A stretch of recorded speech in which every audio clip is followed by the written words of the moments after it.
Ireo didy roa lehibe indrindra, ireo didy roa lehibe indrindra, zany no anasako anao indray ampitiavana amin'ity androany ity.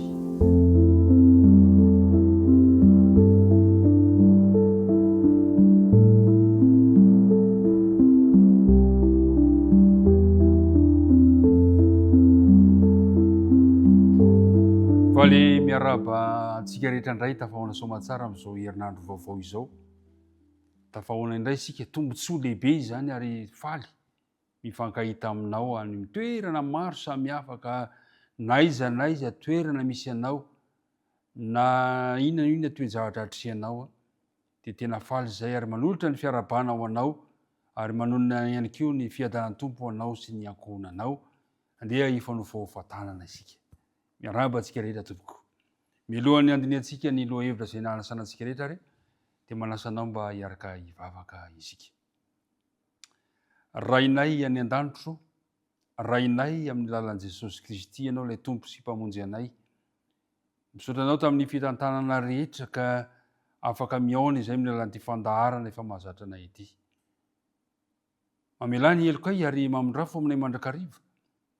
Dia irina ihany koa ny fandrotsahana ny fanenona masina mba hanenika ny foamam-pananay ka hanazava ny teninao ary hametraka n'izany mba tsy ho mpiaino manadiny fotsiny izahay fa ho mpankatony teny kosa. Dia mitahy izao mpiara-midinika amiko izao ny vavaka tonoana sy angatahana noho ny amin'ny anara Jesosy. Amen.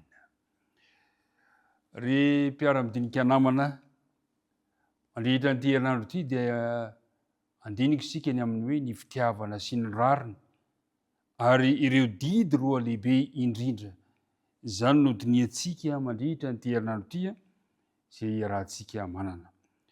Ny fiainana kristianina dia tsy fiainana mitoka-monina akory, fa fiainana izay tsy maintsy miaraka sy mifandray amin'ny hafa. Ka mba ahafahantsika misaintsaina izay azontsika atao amin'izany hoe fiarahana amin'ny hafa izany, ho fambandrosoana ny fitiavan'Andriamanitra sy ny rariny eto an-tany, dia mety indrindra isika raha mifantoka amin'ny didy izay nomen'Andriamanitra antsika. Raha miresaka ny amin'ny didy moa isika dia tonga ao an-tsaina avy hatrany ilay didy folo izay nomen'Andriamanitra nosoratany ratsan-tanan'Andriamanitra teo an-tendrombohitra Sinay.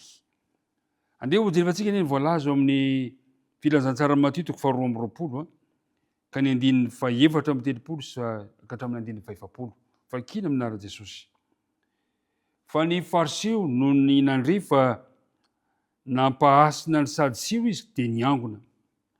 Ary ny anankiray tamin'ireo izay mpahay lalàna nanontany nakafanahy azy ka nanao hoe, mpampianatra, ny didy manahoana moa no lehibe ao amin'ny lalàna? Dia hoy Jesosy taminy, tiava ny namanao, tiava ny Jehova'Andriamanitra ao amin'ny fonao rehetra sy ny fanahinao rehetra ary ny sainao rehetra. Izany no didy lehibe sady voalohany. Ary ny faharoa izay tahaka azy ihany dia izao, tiava ny namanao tahaka ny tenanao. Izany didy roa izany no iantona ny lalàna rehetra sy ny mpaminany. Ry mpiara-midinika namana, nanontany ty mpahay lalàna, nanontany an' Jesosy manao hoe, ny didy manahoana moa no lehibe ao amin'ny lalàna? Tsara fipetraka izany fanontaniana izany. Ary dia namaly Jesosy mihitsy no laza hoe inona didy manahoana no lehibe ao amin'ny lalàna, ka namaliany Jesosy manao hoe ny voalohany, izay didy lehibe voalohany, tiava ny Jehovah Andriamanitra ao amin'ny fonao rehetra sy ny sainao rehetra ary ny fanahinao rehetra. Dia nolazainy Jesosy manao hoe ny faharoa izay tahaka azy ihany koa dia izao, tiava ny namanao tahaka ny tenanao. Tsy mandeha ila zany ireo didy ireo, fa didy tsy mahazo misaraka. Ry mpiara-midinika namana, ny didin'Andriamanitra na ny didy folo dia ahitantsika ilay teny matetika hoe aza sy ny fihetsika tokony aseho ao anatiny izany. Ny didin'Andriamanitra na ny didy folo dia mampianatra antsika ny amin'ny fifandraisantsika amin'Andriamanitra, mampianatra antsika ny amin'ny fifandraisantsika amin'ny mpiarabelona mifanobotorina amintsika, fifandraisantsika amin'ny namantsika. Zany hoe ny didin'Andriamanitra zany dia mampianatra antsika ny hotia. Zay rehetra mba te ho tia zany dia tsy maintsy miverina amin'ny fankatoavana sy fitiavana ny didin'Andriamanitra. Ary zay no nilazany Jesosy tamin'ity pahalalàna manao hoe didy manahoana no lehibe, dia nilazainy Jesosy manao hoe tiava ny Jehovah Andriamanitrao ary tiava ny namanao tahaka ny tenanao. Indray mandeha any koa dia nisy tovolahy mpanan-karena anankiray izay nanontany an Jesosy ihany koa izy. Ary ity tovolahy ity dia nanana fikasana lehibe teo amin'ny fiainany. Ny fikasana lehibe teo amin'ny fiainany dia zao, ny mba hoe inona reny mba ataoko mba hahazahoako ny fiainana mandrakizay. Izao no voalaza ao amin'ny filazantsara Mateo 7:20 ka ny 9:1 ka hatramin'ny 9:7 dia zao no voalaza ny teny. Ary ino nisy anankiray nanatona azy ka nanao hoe mpampianatra, inona no tsara ataoko hahazahoako fiainana mandrakizay. Mahafinaritra ny fikasan'ity lehilahy anankiray mba maniry ny ahazo ny fiainana mandrakizay zany. Moa ve tsy mba faniritsika zany ry mpiara-midinika namana isa, maniry ny ahazo ny fiainana mandrakizay. Etaeta ny kristianina rehetra zany. Hoy Jesosy taminy, nahoana no antaninao ny amin'izay tsara? Iray no tsara. Raha te hiditra amin'ny fiainana ianao, tandremo ny didy. Verina indray ilay hoe ny didy. Raha miresaka didy tsika dia ilay didin'Andriamanitra, ilay didy folo nomena teo tendrombohitra Sinay zany. Ilay didy izay nolazaina tamin'ilay lehilahy pahalalàna manao hoe tiava ny Jehovah Andriamanitra ao ny fonao rehetra ary tiava ny namanao tahaka ny tenanao. Hoy ilay lehilahy taminy, inona moa? Inona avy moa? Dia hoy Jesosy, ny hoe aza mamono olona, aza mijangajanga, aza mangalatra, aza mety vavony melona mandainga, manajany raha ianao sy ny reninao ary tiava namanao tahaka ny tenanao. Tsikitsiky ilay tovolahy ka namaly hoy ilay zatovo taminy, izany rehetra zany dia efa voatandroko avokoa, fa inona no tsy mbola mahatanteraka? Tena niteny ilay tovolahy hoe efa nataoko avokoa zany rehetrarehetra zany, fa inona no fepetra, inona no mbola azoko atao? Hoy ity tovolahy ity. Dia hoy Jesosy taminy, raha te ho tanteraka ianao, mandehana midio ny fanananao ka omeny malahelo, dia hanana rakitra any an-danitra ianao ary avia anaraka. Mazava ny tenin Jesosy. Raha tianao ny hiditra amin'ny fiainana, didy roany no omenanao, tiava ny namanao tahaka ny tenanao ary tiava ny Jehovah Andriamanitrao. Ahoana moa nanehoana ny fitiavana namana? Dia hoy Jesosy hoe raha te ho tanteraka ianao, mandehana midio ny fanananao ka omeny malahelo. Zay le fitiavana ny namana. Dia hanana rakitra any an-danitra ianao.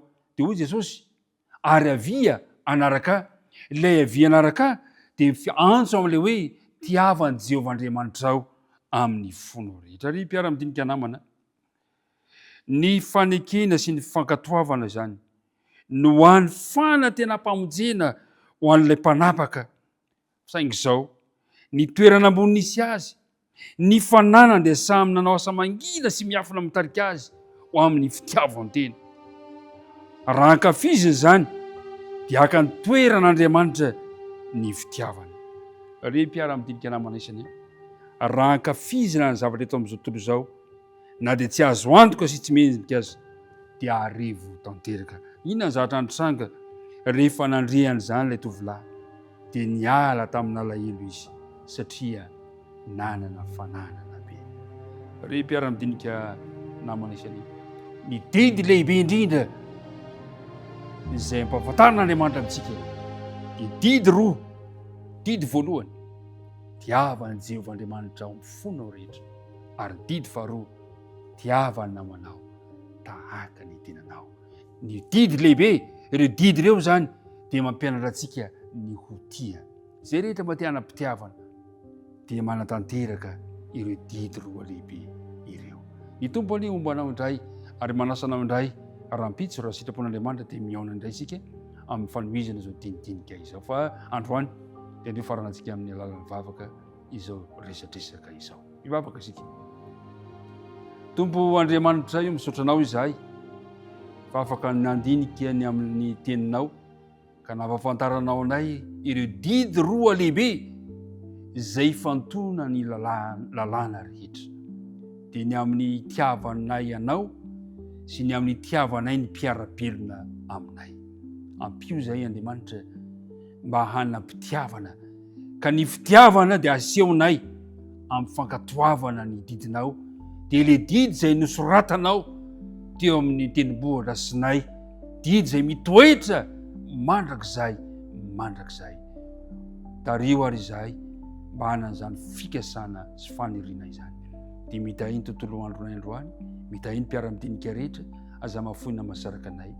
Ny vavaka dia tononona sy angatahana noho ny amin'ny anaran'i Jesosy irery ihany. Amen.